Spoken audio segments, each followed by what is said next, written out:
Hi friends, this is Hirak ji. বহি আছো আৰু এটা কথা শ্বেয়াৰ কৰিবৰ কাৰণে ভিডিঅ'টো বনালো। নাজানো এইটোৰ নাম ব্লগ ক'ব নে অন্য কিবা ক'ব। এইটো বাদ দিয়ক, যি নকওক কিয় ইম্পৰ্টেণ্ট হৈছে কি কথাটো শ্বেয়াৰ কৰা। তাৰমানে চবৰে এটা প্ৰব্লেম আছে, চব মানুহৰে বন্ধু বান্ধৱীখিনি মোৰ যিমান আছে, ডাঙৰৰ পৰা আৰম্ভ কৰি সৰুকলৈ চাওক। ইয়াত ডক্তৰ, বিজনেছ, উকিল, হেন তেন যা তা যি আছে, চাইণ্টিষ্ট কিবা কিবি চবৰে আছে এইটো প্ৰব্লেম। যদি আপুনি কয় মাছৰ বেপাৰী, কণীৰ বেপাৰী পৰা আৰম্ভ কৰি বহুত ডাঙৰ ডাঙৰ বিজনেছমেনক লৈ একদম চবৰে আছে এইটো, মোৰো আছে। আপুনি চাই আছে ভিডিঅ'টো, আপোনাৰো আছে এইটো। গতিকে আপুনি যে ভিডিঅ'টো চাই আছে, আপোনাৰ এইটো সমস্যা আছে, আপুনি বা জানেনে নাই? তো শুনক, সমস্যাটোৰ সমাধান মই দি আছোঁ। সমস্যাটো হ'ল কি, মানুহক কেনেকৈ পাহৰিব।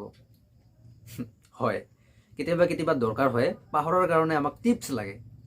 আপোনাৰ হৈছেনে এনেকুৱা? মিছা কথা নক'ব, নিশ্চয় হৈছে কেতিয়াবা যে অমুকক পাহৰিব নোৱাৰোঁ, এই মানুহজনক পাহৰিব নোৱাৰোঁ, কথাও মনত পৰি থাকে বাৰে বাৰে, কামত নাই একো, মই জানোৱে মানুহজন নহ'ল নাপালোঁ, ইমান মনত পৰি থাকে, মোৰ জীৱনত আছে কিবা এটা য'ত মই ব্যস্ত থাকিব লাগিব, তথাপিও মানুহজনক কিয়? তো এনেকুৱা সমস্যা হয়, মোৰো হৈছিলে। সেইকাৰণে আজি মই শ্বেয়াৰ কৰিম কথাটো, আৰু মই জানো যে এইটো চবৰে জীৱনত আছে এইটো। কিন্তু এইটো মানে যেতিয়া আপুনি সমস্যাটোত পৰিব নহয়, তেতিয়া আপুনি বন্ধু বান্ধৱীক কথাটো শ্বেয়াৰ কৰাৰ কাৰণে যে ক'ত যাব ক'ত নাযাব, ক'তবা ধুনীয়া ঠাইত যাব, পথাৰৰ কাষত যাব, ডাঙৰ গছৰ তলত যাব, ক'ৰবাত যাব, লগত কোনোবা এটা মাতি লৈ যাব, কয় কথাটো।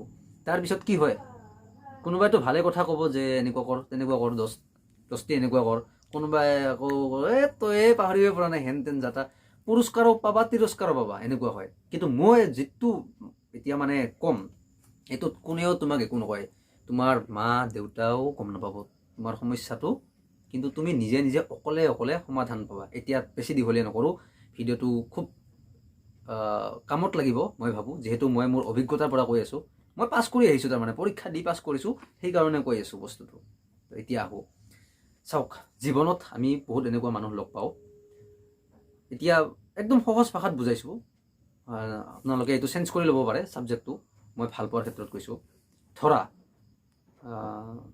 মিছা কথা কিন্তু দেই, মোৰ তেনেকুৱা ভাল চাল পোৱা নাই, কৈছোঁ। ধৰা মোৰ গাৰ্লফ্ৰেণ্ড আছে, তথাপিও মই কাৰোবাৰ লগত চিনাকি হ'লোঁ, আৰু যাৰ লগত চিনাকি হৈছোঁ তাৰো গাৰ্লফ্ৰেণ্ড আছে, ছোৱালীজনীৰো ভাল পোৱা ল'ৰা আছে, বয়ফ্ৰেণ্ড আছে। কিন্তু আমি দুজনে বিৰাট এটা ভাল চিনাকি হ'লোঁ, দুজনে দুজনৰ কথা জানো, ভাল পোৱা আছে, মোৰো আছে, পুৰা ধুনীয়া কথা বতৰা পাতোঁ, খুব ধুনীয়া এটা ভাল এটা চিনাকি, এটা বন্ধুত্ব তাৰমানে হৈ গ'ল। নিজৰ নিজৰ জীৱনৰ এনেকুৱাতো কথা নহয় যে কাৰোবাক ভাল পালা বুলি তাৰ ওচৰতে তুমি একদম গোটেই চিৰকৃতজ্ঞ একদম বিক্ৰী হৈ গ'ল, এনেকুৱাতো নহয়। জীৱনততো বন্ধু বান্ধৱী লাগিব না। তো কেতিয়াবা কি হয়, জীৱনত এনেকুৱা বন্ধু বান্ধৱীয়ে মানে স্পেচিয়েলতকৈ স্পেচিয়েল হৈ যায় কেতিয়াবা। তো ধৰক মোৰ তেনেকুৱা হৈছিলে। তেতিয়া কি হ'ল, এনেকুৱা খুব ধুনীয়া, যাৰ পৰা মোৰ গুড মৰ্ণিং আৰম্ভ হৈছিলে।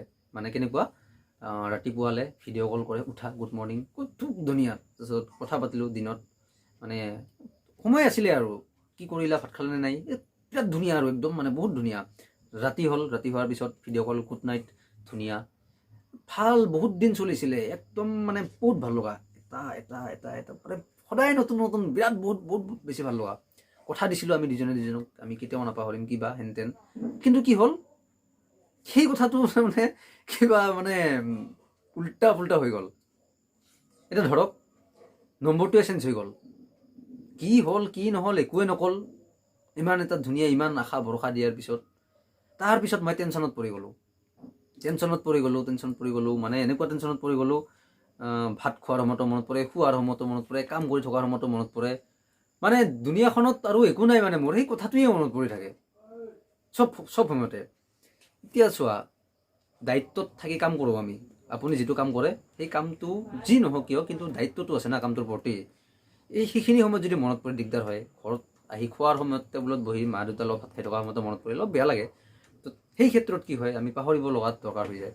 তেতিয়া মই পাহৰিবৰ কাৰণে চেষ্টা কৰিলোঁ বহুত, নাই নহয়, বহুত বেছি মনত পৰি থাকে, বেয়া লাগে। মই জানো যে মোৰ জীৱনত সেইটো নাহে, কাৰণ কিয় তাৰ কিবা আছে, আৰু ময়ো নাপাম, আৰু মানে এনে সেই আৰু। তাৰপিছত এটা পাহৰোঁ কেনেকৈ, তাৰপিছত ভাবোঁতে মই কি কৰিলোঁ, কেনেকৈ পাহৰিলোঁ, এইটো বিৰাট ইম্পৰ্টেণ্ট কথা। কেনেকৈ পাহৰিলোঁ, মই যিটো শ্বেয়াৰ কৰিব গৈ আছোঁ। চোৱা, যাক মই পাহৰিবৰ কাৰণে চেষ্টা কৰিছোঁ, সেই মানুহজনক পাহৰিব পৰা নাই। খোৱা লোৱা শোৱা চব সময়তে মনত পৰিছিলে তেওঁৰ কথা। তেওঁক পাহৰাৰ কাৰণে এনেকুৱা এটা সহজ, একদম কোনো বন্ধুক লগা নাই মোক শ্বেয়াৰ কৰাৰ কাৰণে। মই কি কৰিলোঁ জানে, মই কলম আৰু বহি লৈ পূৰা লিখিছোঁ, আৰম্ভণিৰ পৰা লিখিছোঁ, কেনেকৈ চিনি পালোঁ, কেনেকৈ চিনাকি হ'ল, কি হ'ল, এটা এটা একো মিছা কথা কোৱা নাই, যি মনত পৰিছে ভাবি ভাবি ভাবি ভাবি লিখিছোঁ। লিখি লিখি লিখি লিখি একদিনত 2 পৃষ্ঠা লিখাৰ পিছত আৰু লিখিব মন নাযায়, ভাগৰি যাওঁ। এই 2 পৃষ্ঠা পঢ়াৰ পিছত মই লাজো লাগে, কি কৰিম এখন ৰাখি, একদম ফাৰি চিৰি ডাষ্টবিনত পেলালোঁ, ড্ৰেইনত পেলালোঁ, পূৰা দিলোঁ, যি নকৰিলোঁ, কোনো ক'ব লগা নাই, যি কৰিব মন আছে তাকে কৰা। তাৰপিছত আৰু যদি এনেকুৱা নকৰা, যদি ৰাখি থৈ দিয়া, ৰাখি থোৱাটোও ভাল, কাৰণ কিয় ৰাখি থৈ দিলে আজি তুমি লিখি আছা, ৰাখি থৈ দিবা, এটা সময়তো তুমি পাহৰিব পাৰা নাপাৰা সেইটো বেলেগ কথা, তোমাৰ লিখাটোতো থাকি যাব না। তাৰপিছত পিছত চালে ভাল লাগে, এতিয়া মই কৈ আছোঁ। তাৰপিছত মই লিখোঁতে এটা সময়ত কি হৈ গ'ল, তাৰমানে লিখোঁতে তেওঁৰ প্ৰতি মানে কমি আহি আছে আৰু বস্তুবিলাক, যিটো মানে বজা আছিলে, সেই একেটা ছাবজেক্টকে লৈ লিখি আছোঁ। কেতিয়া লগ পাইছোঁ, কেতিয়া, কি ভাল কথা, কি গুড মৰ্ণিং, কি গুড ইভিনিং, বস্তুবিলাক মানে বজাটোৰ পৰা মই ওলাই আছোঁ লাহে লাহে। বুজিছেনে কথাটো? সেইটোত মানে মই ইমান ধ্যান দিছোঁ। ঠিক আছে, এইটো কথাকে লৈ মই কামৰ সময়ত, খোৱাৰ সময়ত মনত পৰি থাকেতো, সেইটোকে লৈ যেতিয়া লিখিব বহিছোঁ, তেতিয়া সেই বজাটোৰ পৰা মই মানে লাহে লাহে যিটো মোৰ লাগি আছিলে বজাটো, সেই বজাটো ভাবি ভাবি লিখোঁতে সেইটোৰ কোৱালিটি, গুণ, মানবিলাক তাতে মই মানে ৰিচাৰ্চ কৰোঁতে বস্তুটো মানে কমি আহিছে। লাষ্টত যেতিয়া 4 দিনমান 5 দিনমান মই লিখিলোঁ, এদিনত 2-3 পৃষ্ঠা কৰি লিখি 6-7 পৃষ্ঠামান জমা হ'ল, 8-9-10 পৃষ্ঠা কিবা কিবি হ'ল। তাৰপিছত কি হ'ল, বস্তুটো মোৰ বিৰাট ভাল লাগিলে, কাৰণ কিয় মই তাৰপিছত মই এইখন পঢ়িলে মানে নৰ্মেলি পঢ়ি আছোঁ, তাৰ কথা মনত পৰি আছে, ছবিখন আহি আছে, কিন্তু আহিছে মানে থাকিব দিয়া নাই আৰু চলি গৈ আছে। এটা সময় আছিলে কিন্তু প্ৰতিটো স্মৃতি মনত পৰিছিলে, বহুত ডিপলি মনত পৰিছিলে, বেয়া লাগিছিলে তাৰমানে। তাৰপিছত কি হ'ল, এইটো যেতিয়া মই মানে পঢ়ি আছোঁ, মনত আহি আছে, ইমান বেছি কেয়াৰ নকৰোঁ মই, বাদ দিয়া, মোৰ বহুত বেছি ভাল লাগি আছে, ইমান ভাল লাগি আছে মানে কি ক'ম আৰু, যিটো মই পাহৰিব পৰা নাছিলোঁ। বেলেগৰ আগত শ্বেয়াৰ কৰিলে মোক কয়, ভাই কেইদিনমান সময় লাগিবই আৰু, কি কৰিবা, এনেকুৱা হয় চবৰে, বন্ধুবিলাকে এনেকৈ কয়। কিন্তু যেতিয়া মই কোনো বন্ধুৰ আগত মই শ্বেয়াৰ কৰা নাই, অকল মনৰ কথা মনকে সুধিছোঁ, নিজে লিখিছোঁ, তেতিয়া এই লাগি থকা বস্তুটোৰ পৰা আঠা এৰি গৈ আছে। আৰু তেতিয়া মই গম পাইছোঁ যে জীৱনত যিমান ডাঙৰ প্ৰব্লেম যি নহওক কিয়, পাহৰিব পাৰক বা নাপাৰক, সেইটোক লৈ টেনশ্যন নকৰিব, পাহৰিব পাৰিব আপুনি। আৰু কোনো দৰকাৰ নাই, কোনো বন্ধু বান্ধৱী, মা দেউতাকো কোৱাৰ দৰকাৰ নাই। ধুনীয়াকৈ বহক ক'ৰবাত ভাল একদম ফ্ৰী ঠাইত, কাগজ লওক, কলম লওক, আৰু মনৰ কথাবিলাক যাৰ প্ৰতি লিখিব লগা আছে সেইটোক ছাবজেক্ট কৰা, আৰম্ভণিৰ পৰা আৰম্ভ কৰি সৰু কথাবিলাকৰ পৰা আৰম্ভ কৰি ভাল বেয়া যি কথা পাতিছে চব লিখক। তাৰপিছত চাবা 10-12 পেজমান লিখাৰ পিছত তোমাৰ অধৈৰ্য লাগি যাব, কিমান লিখিম আৰু, মনত এটা অনিচ্ছা আহি যাব।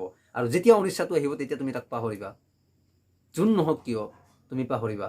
আৰু সেইটো পাহৰা এনেকুৱা নহয় যে মনৰ পৰা পাহৰি গৈছে, একবাৰ নহয়, মনত পৰিব, কিন্তু নৰ্মেলি তুমি ওপৰে ভাহি যাবা। ই মানে বোকাৰ নিচিনাকৈ আৰু চেণ্ডেলত লাগি থাকিব নোৱাৰে, তাৰমানে একদম বিন্দাছ। মোৰ কৈ বেছি ভাল লাগিছে আজি। হয়তো সেই মানুহজনে চাব এই ভিডিঅ'টো, হয়তো ভাবিব মোৰ কাৰণে কল নে মোৰ কাৰণে বা কল, এনেকুৱা পাহৰা মানুহটো বহুত আছে। কিন্তু বহুত বেছি ভাল লাগিছে যে আজি মই ওপৰে গৈ আছোঁ। এটা সময়ত বোকাৰ নিচিনা লাগি ধৰিছিলে গ'লে, এতিয়া লাগিব নোৱাৰে, এতিয়া মই ষ্ট্ৰং হ'লোঁ। আৰু মই ভাবিছোঁ যে আপোনাৰ জীৱনতো এইটো সমস্যা হয় চবৰে। এই সমস্যাটো হ'লে একো টেনশ্যন নকৰিব, মই যিটো কৈছোঁ এইটো কৰক, বিৰাট ধুনীয়াকৈ একদম এটা সময়ত ওপৰে যাব পাৰিব। আশা কৰোঁ ভিডিঅ'টো চাই আপোনালোকে ভাল পালে। যদি ভাল লাগিছে তেতিয়াহ'লে কমেণ্ট কৰিব, আৰু যদি এনেকুৱা হৈ আছে তেতিয়াহ'লে চাওক কেইপৃষ্ঠামান লিখক, লিখাৰ পিছত কমেণ্ট কৰক যে হিৰক মোৰ হ'ল বা হোৱাই নাই দেখোন এতিয়াও। যদি আপুনি কয় মই এতিয়াও পাহৰিব পৰা নাই, তেতিয়াহ'লে আপোনাক মই বেলেগ ছিষ্টেমত কিবা এটা আৰু ক'ম। কিন্তু গেৰেণ্টি আছে, 100% গেৰেণ্টি, 100% শুদ্ধ কথা আপুনি পাহৰিব পাৰিব। আৰু বিৰাট ধুনীয়াকৈ সেই ছবিটো মনত পৰিলেও তুমি কেয়াৰ নকৰিবা, বিন্দাছ হৈ যাবা, বহুত বিন্দাছ, সুখী। কাৰণ কিয়, জীৱনত আমি কেতিয়াও কাৰো কাৰণে ইমান আশা কৰিব নালাগে। আমাৰ একমাত্ৰ এটাই আমাৰ বন্ধু আছে, যিটো আমাৰ গাৰ ছায়া হয়। আৰু সেই গাৰ ছায়াও যেতিয়া এন্ধাৰ পায় তেতিয়া হেৰাই যায়। অকল পোহৰতহে, যাক কোনো মূল্য নালাগে, কোনো মানে স্বাৰ্থ নালাগে, এনেই আমাক বন্ধু হৈ থাকে, সেই বন্ধুও কিন্তু এন্ধাৰত লুকায় আমাৰ পৰা। গতিকে মই এইটোৱে কৈছোঁ, যদি এনেকুৱা হৈ আছে তেতিয়াহ'লে মই কৰাটো এনেকুৱা কৰক। আৰু ভিডিঅ'টো যদি ভাল লাগিছে তেতিয়াহ'লে লাইক কৰক, শ্বেয়াৰ কৰক, ভাল কথা, আৰু কমেণ্ট কৰক, একদমেই কমেণ্ট কৰিব নাপাহৰিব। আৰু যদি প্ৰথম চাই আছে তেতিয়াহ'লে মোৰ চেনেলটো ছাবস্ক্ৰাইব কৰক। এৰিছোঁ, লগ পাম আকৌ নেক্সট ভিডিঅ'ত, বাই বাই।